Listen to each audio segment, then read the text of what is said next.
Irulana y el Ogronte. Un cuento de mucho miedo. Aviso que este es un cuento de miedo. Trata de un pueblo, de un ogronte y de una nena.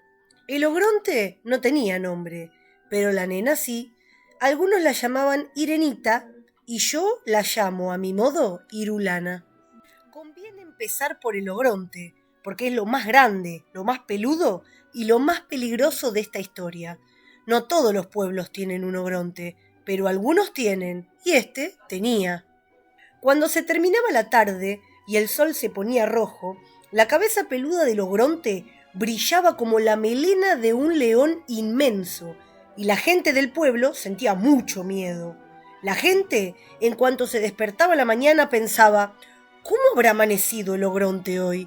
Era importante saber cómo había amanecido el ogronte. Por ejemplo, si el ogronte estaba resfriado, había que reforzar las puertas y las ventanas para que no se abrieran de golpe con los estornudos.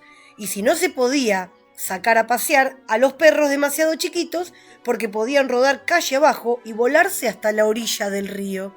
En cambio, si el ogronte se ponía a picar cebolla, había que salir con botas y hasta con botes, llegado el caso. Si estaba contento y carcajeaba, había que guardar los floreros en los roperos para que no se cayeran al suelo con los temblores. Si se ponía a cantar, había que envolver con trapos los espejos. ¡Ja! Y si estaba enojado, bueno, todos se cuidaban mucho de que no se enojara. Siempre le decían: «Buenos días, señor Ogronte», y «Buenas noches, señor Ogronte», con muchísimo respeto. Y todas las tardes iban hasta el pie de la montaña y le dejaban canastos repletos de cebollas, vacas muy gordas y flores de colores raros. Y le hacían una gran torta para el día de su cumpleaños. Y le cantaban canciones para que se durmiese. Todo para que no se enojase. Pero, igual, un día el ogronte se enojó. Se enojó porque sí. Vaya uno a saber por qué se enojan los ogrontes. Se notó que se había enojado porque empezó a gritar y a rugir y a mover los brazos en el aire como un molino. Y porque sus dientes enormes, no se imaginan ustedes lo enormes y lo filosos que son los dientes de los ogrontes enojados, brillaban más que su melena al atardecer. El pueblo entero se arrugó de miedo a que lo comieran, porque ya se sabe que los ogrontes, cuando se enojan, se comen pueblos enteros, con sus casas, sus personas, sus calles, sus kioscos, y sus perros, y las petuñas de sus jardines, y sus tarros de galletitas, y sus boletos, y sus estaciones con trenes, y todo. La gente salió corriendo. Algunos iban con las orejas tapadas. Taparse las orejas no protegía del enojo del ogronte, pero al menos ayudaba a que sus rugidos molestasen menos. Pero yo dije al principio que este era el cuento de un pueblo, de un ogronte y de una nena. Ahí está la nena, ¿la ven? Es esa, de rulitos en la cabeza, Irulana. Es la única que no corre. A mí no me pregunten por qué no corrió Irulana, ¿eh? Vaya uno a saber por qué no salen corriendo las irulanas cuando ven los ogrontes. Los que contamos los cuentos no tenemos por qué saberlo todo. Lo único que sé es que Irulana no corrió, sino que se sentó a esperar en un banquito. Tal vez era muy valiente, tal vez era un poco chiquita, tal vez estaba demasiado cansada. Se sentó en un banquito verde en una calle vacía. Todas las calles estaban vacías en ese pueblo. Cuando se terminó la tarde y el sol se puso rojo, la cabeza peluda del ogronte brilló más que nunca. Los dientes brillaron más todavía y rugidos enormes sacudieron el suelo. Irulana tuvo miedo, y más miedo tuvo cuando vio que el ogronte se empezaba a mover. «¡Ay, ahora viene y se come al pueblo!», pensó Irulana. Y efectivamente, no se olviden de que yo avisé que este era un cuento de miedo. En cuanto llegó la tarde, el ogronte empezó a comerse al pueblo. Ya sé que esto es terrible, pero ¿qué se le va a hacer? Así son los ogrontes. Empezó por el ferrocarril, enroscaba las vías en un dedo y después los sorbía como si fuesen tallarines. Masticaba las casas como si fueran turrón y de tanto en tanto les daba un mordisquito a 2 o 3 árboles que había arrancado de raíz y que llevaba como un manojo de apio en la mano. Miren, acá la dibujante se asustó tanto que dejó el dibujo sin terminar y salió corriendo. Fue haciendo arrolladitos con las calles y se las masticó despacio.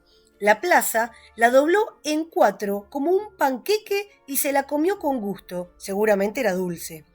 Si alguna petunia se le escapaba de la boca, la empujaba con el dedo hacia adentro. Y comió, se lo comió todo. Tengan en cuenta que los ogrontes son muy grandes y este era un pueblo muy chiquito.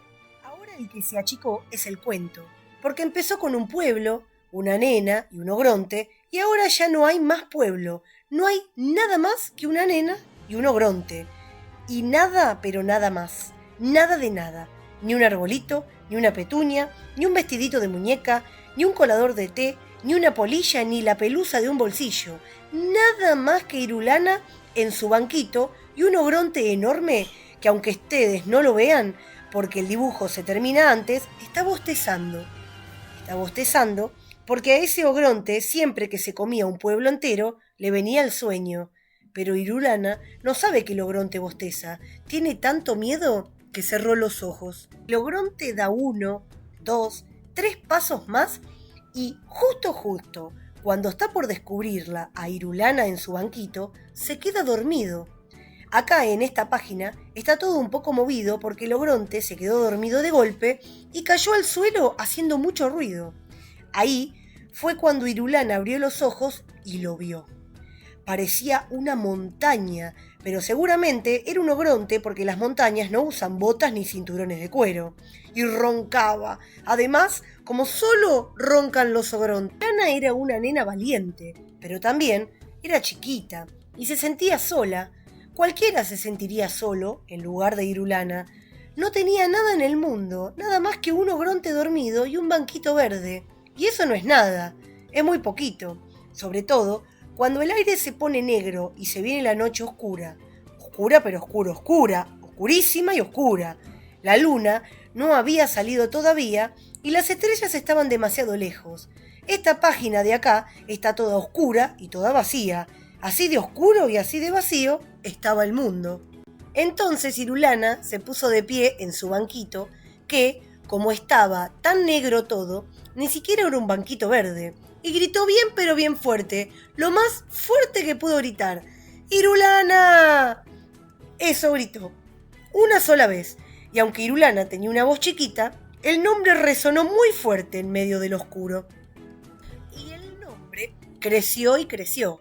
La I, por ejemplo, tan flaquita que parecía, se estiró muchísimo y se convirtió en un hilo largo y fino que se enroscó alrededor del ogronte, de la cabeza del ogronte, de los pies del ogronte, de las manos del ogronte, de la panza inmensa donde estaba todo el pueblo.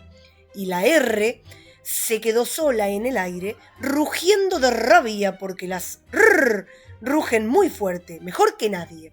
Y la U se hundió en la tierra y cavó un pozo profundo, el más profundo del mundo.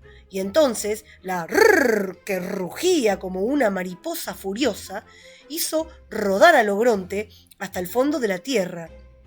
En una de esas, ustedes ponen cara de «no puede ser», y se ríen y dicen que una palabra no puede hacer esas cosas.